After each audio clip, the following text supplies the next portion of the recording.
Sandali lang, huwag ka nang mabalisa. Huwag kayong mag-alala sa anumang bagay.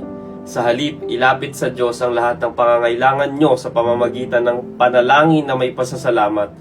Kapag ginawa nyo ito, bibigyan kayo ng Diyos ng kapayapaan na siyang mag-iingat sa puso ninyo at pag-iisip dahil kayo'y na kay Kristo Jesus. At ang kapayapaang ito ay hindi kayang unawain ng tao.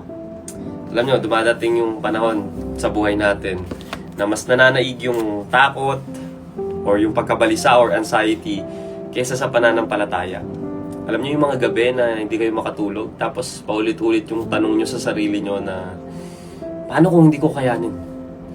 Paano kung hindi mangyari yung pinagpipray ko? Paano kung hindi ko makuha yung trabaho na inaplayan ko? Paano kung bumagsak ako sa eskwelahan? Paano kung hindi mawala yung sakit na mayroon ako?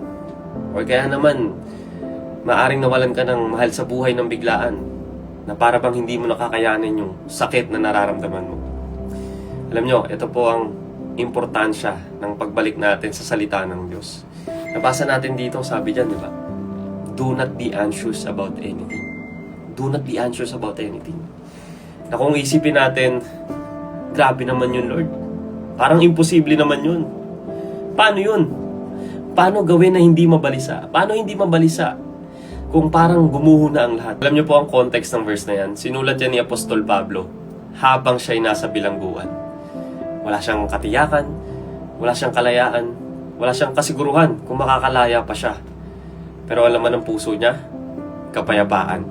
Kasi naiintindihan ni Paul na ang tunay na kapayapaan ay hindi nakabase sa kawalan ng problema, kundi sa presensya ng Diyos. Akala kasi natin minsan ang kapayapaan dumadating lang kapag maayos na ang lahat. Pero sabi sa salita ng Diyos, ang kapayapaan pwedeng dumating kahit hindi pa maayos ang lahat. Bakit? Kasi hindi ito nakasalalay sa sitwasyon.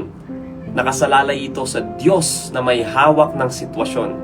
Ito yung kapayapaan na hindi mo kayang ipaliwanag. Diba? Sabi nga dyan, kapayapaan na hindi kayang unawain ng tao. Pero nararamdaman mo. Dahil totoo. Hindi dahil naayos na ang lahat, kundi dahil hawak ng Diyos ang lahat. Amen?